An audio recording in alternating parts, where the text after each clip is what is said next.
Double Indemnity. I had definitely not seen Double Indemnity, our next film of the year. Um, Despite Double Indemnity being one of the most famous and most well-regarded film noirs, and also just one of the most like noir This is movies this that is exists. definitely, I can definitely say that this is the noiriest movie I've ever seen. I think like Out of the Past is probably the only other one that like gives it a run for its money that I've seen. Double Indemnity is just like soaked in like noir shit. Yeah. And it's great. You want to give us a synopsis? Sure. So as per common noir thing, we start at the end of the story, and our main character, played by Fred McMurray, shows up at an office building, and he's been shot, but we don't know by who. And he goes to an office and Hmm. he starts talking into a dictaphone, which I didn't know what a dictaphone was before I saw this movie. A dictaphone is a thing you can talk into and it records your voice onto a wax cylinder. And so then he starts being like, I'm going to tell you the whole story of how I got here. And then we flash back and we have his narration over the whole movie. Already, like, super film noir cliche stuff. Narration over Um, the whole movie is a noir thing for sure. right. But notably, right, like this movie and Out of the Past, which we'll probably watch in a couple episodes, they don't just have narration for narration's sake, like it's motivated. Like, no, he's sitting in an office and he's dictating this onto a wax cylinder. That's why there's narration. It's not Hmm. just there. Um, Diegetic. right. So this guy, Walter Neff, is the character's name. He's an insurance salesman, and he goes to this house in Los Feliz, um, and to sell insurance. And the guy isn't there, but his sexy wife, named Phyllis, played by Barbara Stanwyck, is there. And they flirt, and he's like, "Hey, you want to buy some insurance?" She is like, "I don't want insurance for me, but I do want life insurance for my husband. I want I want the biggest payout possible. I also don't want to tell my husband that I'm getting life insurance for him." And he's like, "That is very suspicious." But you're sexy as hell. Exactly. So he's like, "You know what? I think maybe we can work something out here." And so they start plotting to murder Phyllis's husband, like trick him into like signing the papers to give himself life insurance, and then murder him in a really like unlikely way so that the payout will be double, which is where the title comes from. Double indemnity uh, is a clause in life insurance that if they die in a really unlikely manner, then you get paid double. And so they're like, all right, so we're gonna throw him off the back of a train, I guess is their that's their plan. Then that's complicated because like he breaks his leg, so he can't take the train and this and this. They murder him. They throw him off the back of a train. Walter Neff pretends to be him on the train, so people see him, and they cook up this whole scheme, and they're like, "We got it. This is airtight." He's like, Walter Neff's like, "I've investigated so many insurance frauds. I know where all the holes are. Like, I know what all the pitfalls are. I can work my way around all of them."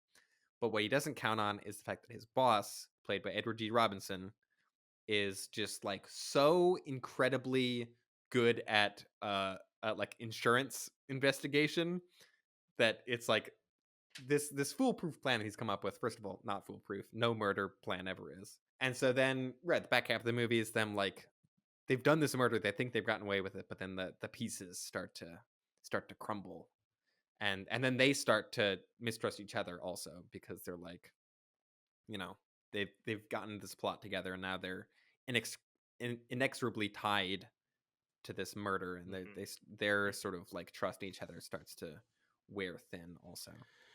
Yeah, yeah. And so this is notable, I think, uh, for being a movie that is about villainous characters, right? Like these, Right. This isn't about the detective trying to solve a crime. This is about two people trying to murder someone and get away with it. and I don't know, the movie does a decent job of the movie does a decent job of making them not like outwardly despicable in a way that it would be hard Hmm. for you to kind of get on board with their plan, Yeah. but like as a viewer you have a bit of a bias toward the protagonist, but also you're just like, ah, this guy kind of sucks. Like, yeah, kill him. Right. Yeah, the guy that can murder sucks. That definitely helps a lot. I think there is just this kind of morbid curiosity to this movie too, of just like what would I do in this situation? Like if I honestly wanted to try to murder someone, like how would I try to do it in like, how would I try to cover it up? How would I like what are all the little details that I would need to do?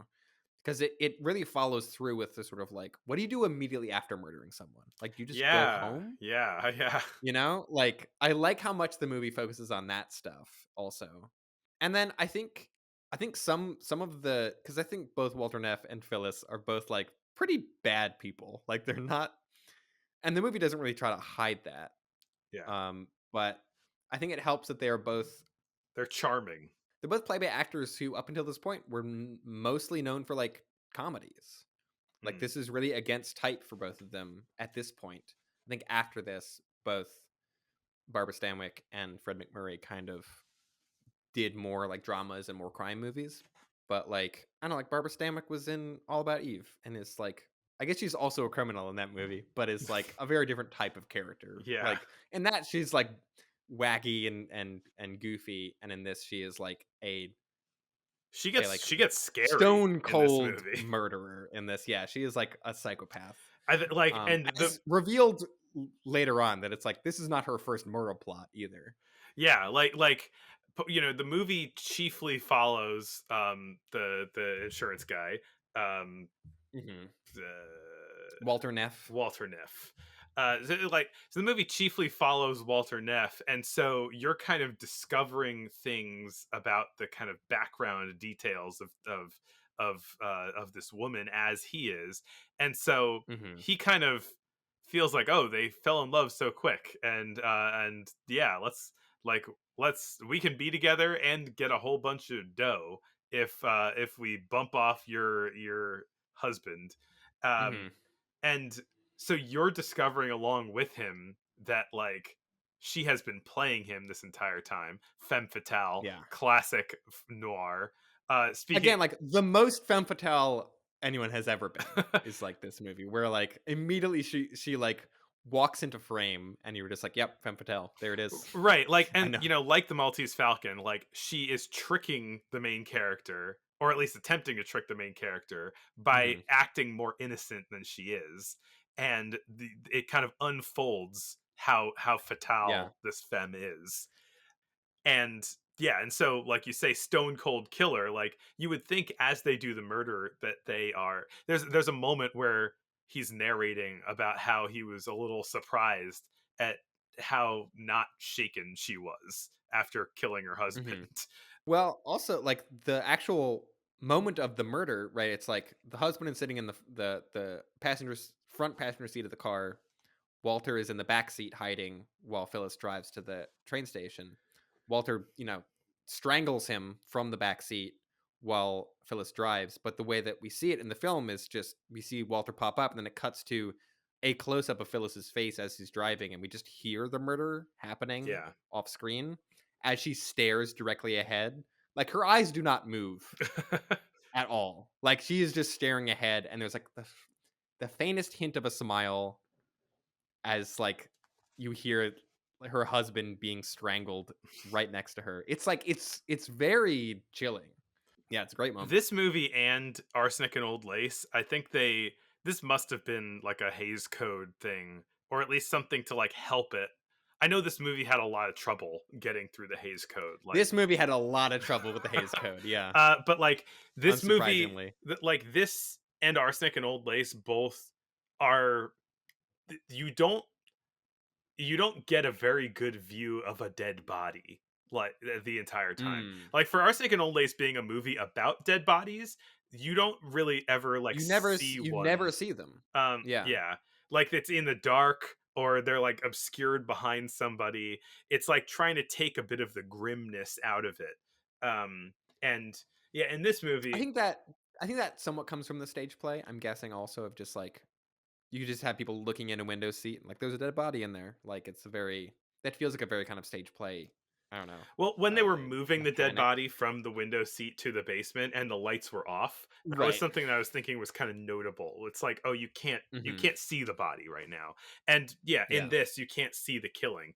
Maybe that is like a kind of censorship, pre-censorship sort of thing. Maybe it's also Mm. that like you would have you would turn on the characters too quickly if you were to watch them if you were to Mm. watch them kill someone.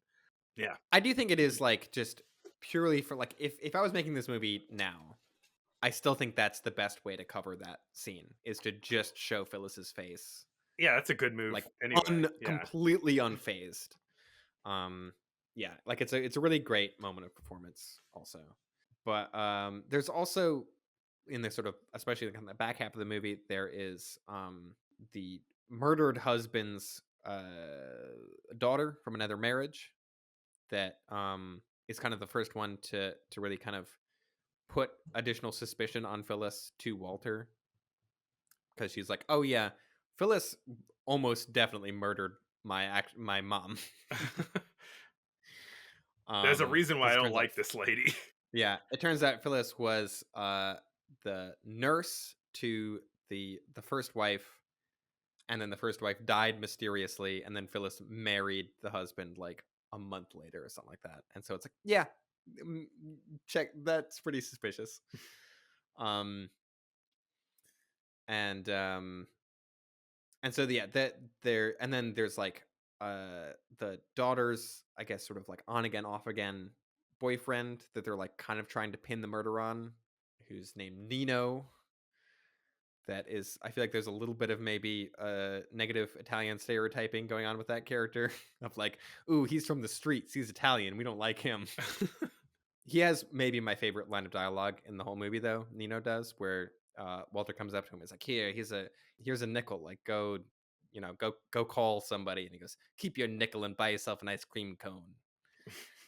Yeah, more another spotlight on the noiriness of this movie is, you're hearing this guy talk into this recorder the whole time and just saying the most hard-boiled stuff. Oh, mm.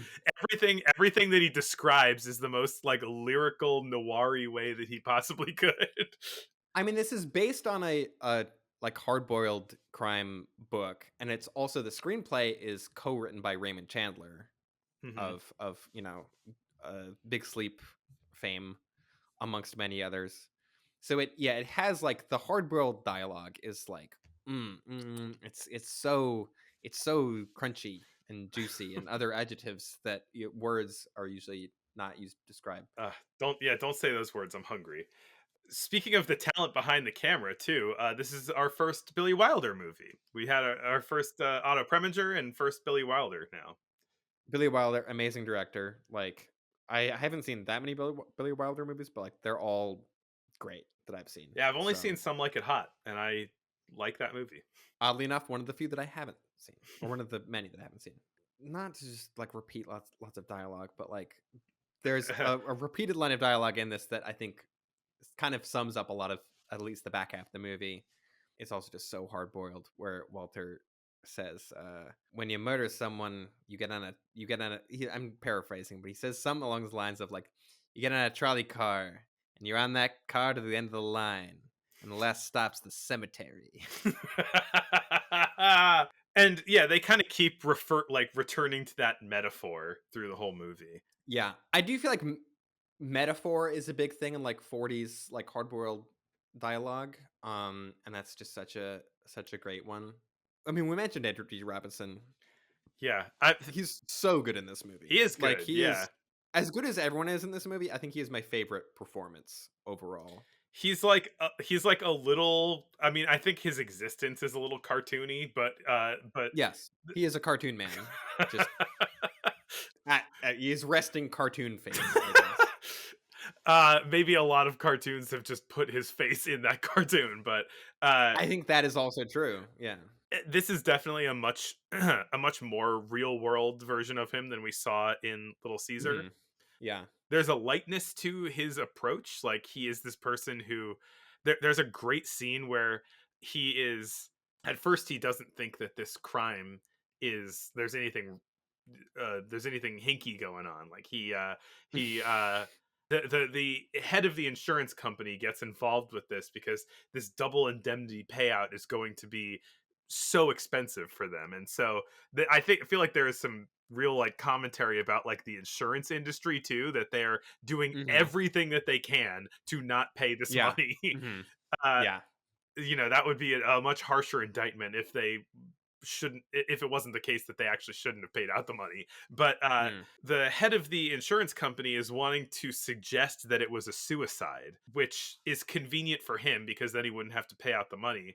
But then Edward G. Robinson's character is basically like, there is no way.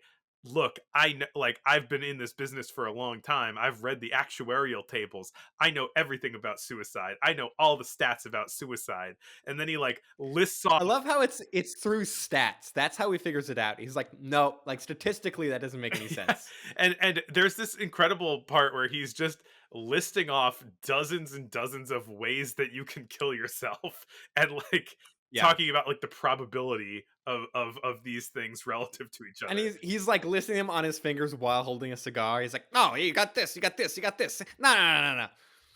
Yeah, I love how he's like constantly has a cigar. I mean, he's great in this anyway, but I think also in comparison to Little Caesar, which is like his, one of his other really big roles, it's cool to see him play such different characters, I guess, because like Little Caesar is right, like the cartoon version of a gangster. He invented the cartoon version of a gangster in that movie. And in this, he's playing like just a wholly different type of person Yeah, while still having a lot of the same kind of mannerisms. So and it's like he's like, anytime he's on screen in this, I'm just like overjoyed. he's also like one of the more like honest, virtuous people in the movie. Yeah. And it's like him and Walter are like good friends. Like then it feels like they are genuinely good friends. Yeah, they kind of say "I love you" to each other, which Yeah. is kind of, it was just interesting for a movie. I would argue that the love story between uh Keys and Walter Neff is stronger and more heartwarming. Yeah, Certainly more heartwarming yeah, than the love story between Phyllis and Walter, because that's not really a love story. That's more of a tale of seduction and betrayal and murder. But yeah. I mean, I think that the moment that you really kind of feel their relationship with each other is in the end, where this is another case like Laura, where it is somebody, Keys is on the trail of mhm, a killer. There is a bit of a compromise in a way because he doesn't want to accept that the killer could be the person that he wishes it wasn't. Uh, yeah, and yeah, so, as it becomes clear that Walter is the killer, they are confronted. We arrive at the point where the narration is happening, and then continue on from there. So they're meeting in Keyes's office, and Walter is slumping away, trying to get to Mexico, and yeah, there's, you can see their dynamic where he's like, I know that I should, I can't let you go, but it hurts me to watch you mhm, suffering in front of me. yeah, yeah. And I mean, the movie ends with right. There's the whole thing throughout the whole. There's a thing throughout the whole movie, right, where Keys, um, Edward G. Robinson's character keeps trying to light his cigar with a match, and he can't do it. And then Walter comes up and like really easily lights the match and lights his cigar for him with his thumb, because in the 40s you could do that. And then the last shot of the movie is right. Walter is like bleeding out on the floor. He like tries to get away and he can't. He just can't walk anymore. So yeah, he's like up against the wall and he tries to light a cigarette and he can't light it. And Keys does the thumb trick and lights the cigarette for him. And it's like, It all comes what a back great together. yeah, what a great moment that is. I guess we completely flew over the confrontation between Phyllis and Walter, where like right, Walter shows up to Phyllis's house and is like, "Hey, I know you're aiming to betray me on this," and Phyllis shoots him, and then they have sort of like a we could have been something real, and then Walter shoots her and she dies. Originally, I guess in the book, which I haven't read, it was more of either like joint suicide or like murder suicide situation, Hmm. and the Hayes Code wouldn't. wasn't cool with that. So they were like, all right, he like goes back to an office and like other stuff happens. After that, there was a deleted ending that I don't know if the footage exists anymore. There's definitely stills that I've seen of it where like the last scene of the movie was gonna be Walter going to the gas chamber to be executed for Whoa. his crimes. And I think that was also kind of a Hays Code thing that like they put that on because like there was one of the Hays Code things is like you can't get away with murder. Like that's like a rule. Don't really know how Arsene Old Lace got away with that because like the old ladies do not. They do fully get away with lots of murder in that movie. I guess Breen wasn't watching that one too closely. But so there's right, there was that ending that they shot, I guess, and then decided like this is not like a good thing to go out on. It's much better to end in this moment between him and Keys, which I agree with. I think that is like the perfect ending to The this ending's movie. really great. Yeah. Two other things I feel worth mentioning are the lighting in this movie, another like super film noir Yep. thing. So many Yep. Venetian blinds, just constant Venetian blinds. Um, it looks great. Just lots of great, just like graphic shapes on walls and like shadows, and this movie looks gorgeous. Although I think Laura won the Oscar for cinematography for 1944. Also looks great. Also very shadowy. And then the other thing that I think is kind of funny is that Barbara Stanwyck has a really bad fake looking wig in this movie. She normally has like dark brown hair, I guess, in black and white. But in this, she has like this like platinum blonde short hair that's like looks like a very obvious wig. That apparently they initially Billy Wilder was like, "Oh no, that's great. It's like it shows that she's like insincere and that it's this like constructed person that she's made for herself." But I think the wig was so bad that they like halfway through shooting they were like, "This wig sucks. Like, can we not have it?" But they're like, "We've already shot like half the movie. We can't change it now. Like she's already had this wig the whole time." And then apparently after that, like Barbara Stanwyck was like so became so much more famous after this movie. I think she was already like one of the highest paid people in Hollywood. That kind of became like her look was like the weird blonde wig, which is funny She that will it's wear like wigs. yes. Now. Um so yeah. Yeah, I don't know. I don't know if I have any other like big takes on this. It's just really good. It's a really solid movie. It's a very, Yeah. very well put together movie. We were talking about the tightness Um of the script in yeah, uh it's in like in Arsenic and Lace as far as like a comedy script, but this is really tight. Like the twists and turns in this movie feel so natural. So there's a lot of really good tension in this movie. yeah. Um Yeah. like Oh, I just thought of like something. nail biting scenes. Like Yeah. it really gets you going. Another fun fact about this movie. There's a bit right after they have committed the murder and like thrown the dead body on the train tracks to like fake it, and Walter has done his whole sort of like impersonation on the train. They're like, "All right, we've done all the things. Now we just need to drive away." And they go to the car, and the car won't start. And they keep trying to start the car, and eventually it starts, and they drive away. And that was unscripted. Like they went to shoot that scene, or I don't know if it was unscripted when they shot it, but it was a thing where that wasn't initially the idea. But then I think while they were shooting, not necessarily while they were shooting that scene, but I think like they tried to start a car. Someone tried to start a car and it wouldn't start.